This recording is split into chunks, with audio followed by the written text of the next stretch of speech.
Hi guys, thanks for checking out my video. Today I got a quick 5-ish minute video about how to choose the right career. I'm going to give you 5 tips on what you need to do before you start classes.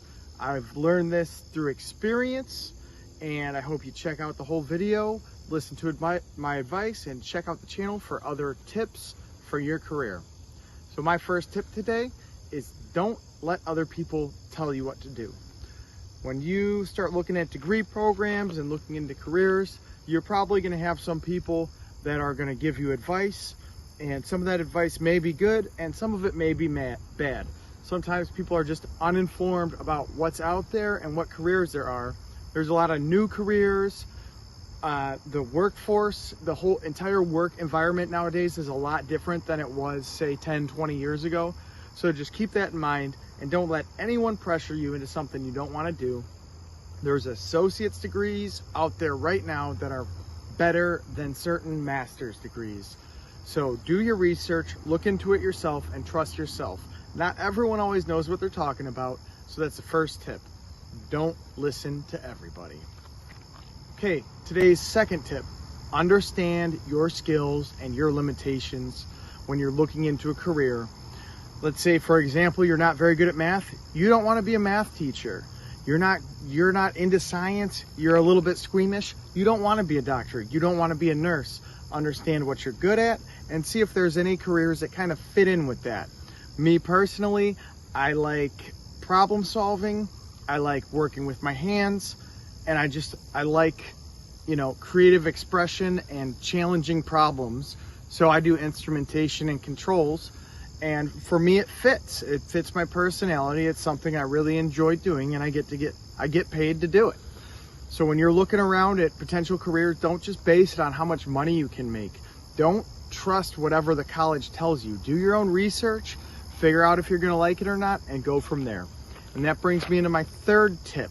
The third tip is do some research, figure out what you'll do day to day, and decide if you'd actually like doing it. For example, say you're going into nursing. Nurses have to do a lot of dirty stuff. It's a gross job, but it's a challenging job. You help people, you work hard. It's pretty much chaos all the time, and it's great for some people. It's a pretty high paying job with a relatively low barrier to entry. But if you're a little squeamish, you can't do that job. Understand your skills, understand your limitations, and choose accordingly. And look into the job and see what the actual job duties are, and see if you would be able to do it day in and day out, because that's what you're going to do. Get on forums, watch YouTube videos, understand the job before you choose a job. My fourth tip is to get on LinkedIn, get on Monster.com, get on Google, and look around at the jobs in your area. Use that to figure out if there's jobs and if your degree is going to be worth anything. There's degrees that are extremely valuable, and the workforce in specific areas there's no one to do the work.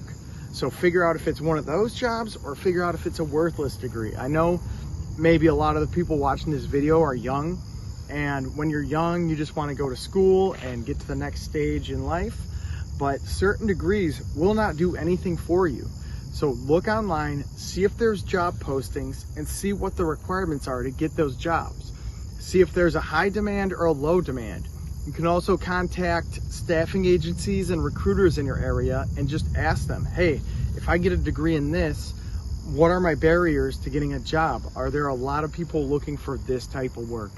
And that brings me to my fifth, and I would say my most important tip.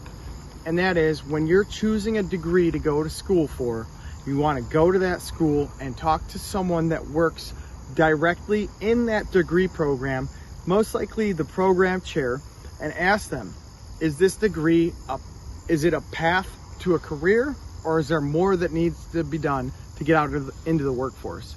So you don't want to talk to an advisor and just believe what an advisor says. You want to talk to full-time professors in your specific degree program. Find out if they can help you land a job. Find out if there are internships or part-time work in your field available, and just ask them, how have other students performed in the past? Again, I do instrumentation as my career, and the guy told me that he has 100% success rate with his graduates. I did not believe him, but now that I've gone through the process, I see that, you know, it's a very high demand field, and it worked out great for me. So there's 5 tips for you, and check out my channel. I got other career tips and career videos, mostly about instrumentation and controls as a career path. And I really appreciate you guys checking out the channel, and I will catch you next time.